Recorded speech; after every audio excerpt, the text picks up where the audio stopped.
My name is Steve Jennings. I live here in Metro Halifax. In my spare time, I am a watch and clock repairer and collector. Today, I brought in one of my antique pocket watches. This particular one has a history behind it. You know who the owner was and the fact that he served in the military. I know enough about his story that I felt a bit of a connection, and I got his watch going. During the late 19th century, American nationalism blossomed as the country prepared to participate on the international stage and flex its culture and power. At the same time, Spanish rule to the south was gaining attention for its harsh treatment of the Cuban people, who had long been fighting for independence. In January 1898, the USS Maine departed for Havana Harbor to safeguard American interests. 3 weeks later, it was destroyed and war was declared. 250,000 men and women enlisted, with many initial volunteers hailing from Pennsylvania, Illinois, Ohio, and New York State. The Spanish-American War ended Spain's overseas empire, and the Treaty of Paris made it official on December 10, 1898. The victory helped kick off what is now known as the American Century. Well, Steve, welcome to Militaria. You've brought in a watch from your collection. I was wondering if you could tell us what you've discovered about this. Well, it's a Waltham pocket watch, a Model 83, which they made a lot of them. It was made in 1900, and the owner's name is faintly printed on the dial in the middle. And this was kind of a popular thing at the time. People would get the dials personalized and mark them with important things in their life. So his university fraternity is in the top, and then the Spanish-American War flags are at the bottom because he served in the Spanish-American War. Now, you're saying he served in a National Guard unit, and when he was serving with them, you were saying he was a physician. Did he serve as a physician with the National Guard when he was in Cuba? He was in the National Guard before the conflict started, and then was a surgical assistant during the war. So the National Guard is, in many ways, the backbone of the American Army, especially.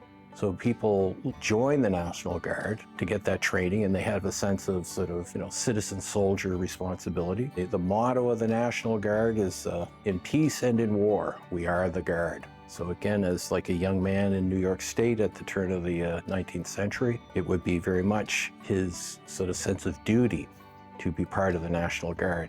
So the National Guard is a long tradition of American citizens taking part in the sort of defense and the service of their country. So people have, for generations, have joined the National Guard with the best of intentions. But again, when they go to Cuba, there are upwards of over 2,000 casualties. So with that, this whole aspect of what he would have seen and whatnot. There's a lot of guerrilla warfare, the Cuban militia especially, and the Spanish troops. They make good use of the jungle and the terrain, and so there's a lot of apprehension and tension. So many of them will incur the high casualty rate during and then after the war in terms of the effects of trauma have on soldiers. I had no idea as to the scale of the conflict and the aftermath that this original owner of the artifact went through. I knew he was in the military and that he had served, but I didn't know a whole lot about the conflict. But whenever you get these watches like I do, occasionally, rarely, you get some sort of personal connection. And this watch came with a bunch of other watches that had no case, and I just bought it for parts.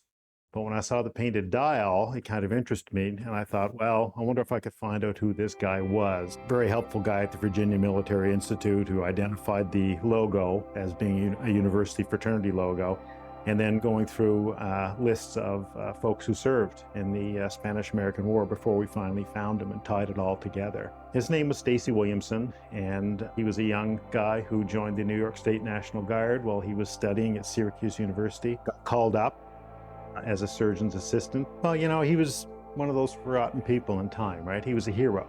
This was his watch, and it meant a lot to him at one time.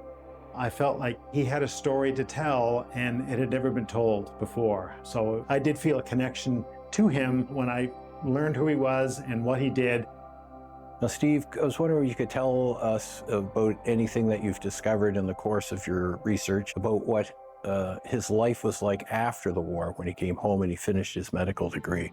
It was kind of a sad story. He was just a young man when he came home, finished his medical degree. His father was a physician, so he followed in his footsteps and opened a family practice in upper state New York and got married, had a couple of kids. But you get a sense when you read what his life was like that he really didn't get much of a break from all that he saw and experienced during the war. He was made the town health officer and then was put in charge of the Marine Veterans Hospital. So he would have seen the aftermath of the war long after the war was finished. Certainly, yeah. He felt suicidal, depressed. He had issues, and he took his own life in 1908 At the age of 32, leaving a wife and 2 young children. Well, again, we know so much now about what war does to those that have to serve and go through those things. He never really got away from it because he's dealing with the aftermath in terms of the veterans. We know we call this PTSD today, but it's trauma. In the time of the American Civil War and the aftermath, I used to call it the soldier's heart. Romans and the Greeks refer to it as melancholia.